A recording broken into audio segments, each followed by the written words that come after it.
Të u thirre. Të eke e gjete këtë video rastësisht. Të u thirre. A ka rëndësi nëse beson për sinjalizime?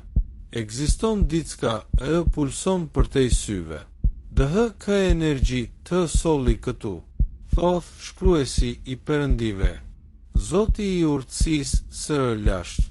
A ka shfaqet para atyre e ende janë në gjumë.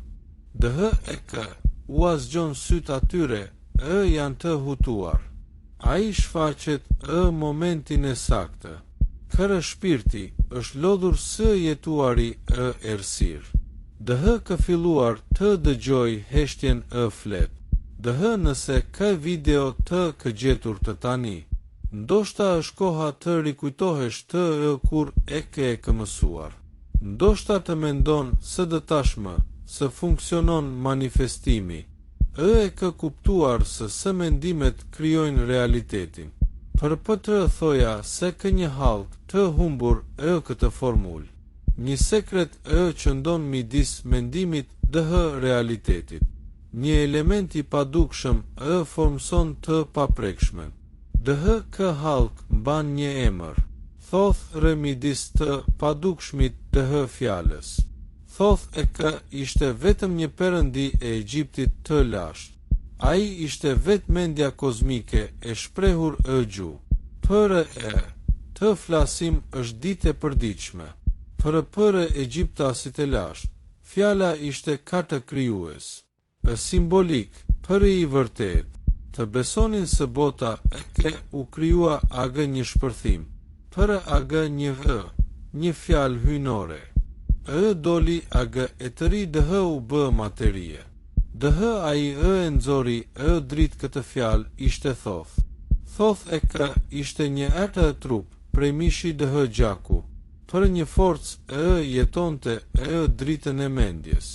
Ai ishte shkruesi hyjnor. Ai e gjurmonte edhe mendim e etër. Dh e kthente e formë, e fjalë të shenjtë. E ka ishte vetëm një përçues, për një transformues. Mendimi i eta, kërë e ka është i shprehur, është mjegu. Kërë thuhet, bëhet dritë.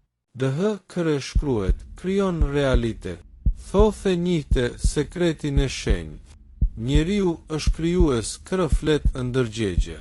Prandaj, e se nënvlerëso asnjëherë fuqinë e fjalëve tërta. DGHTH është një fare hedhur e mjedisin hyjnor. Dh e farë dë të mbil sipas natyrës së se. Nëse flet agë frika, dë të mbledhësh pasiguri. Nëse flet të urrejtje, dë të korresh konflikt. Për nëse flet të urtësi, dritë dh qëllim. Realiteti dë të pëkullet para fjalës tënde. Sepse thoth vazhdon të shkruaj për të e flasin në shpirt. Dh ai ka gabon, kërë regjistron qëllimet e fsheta.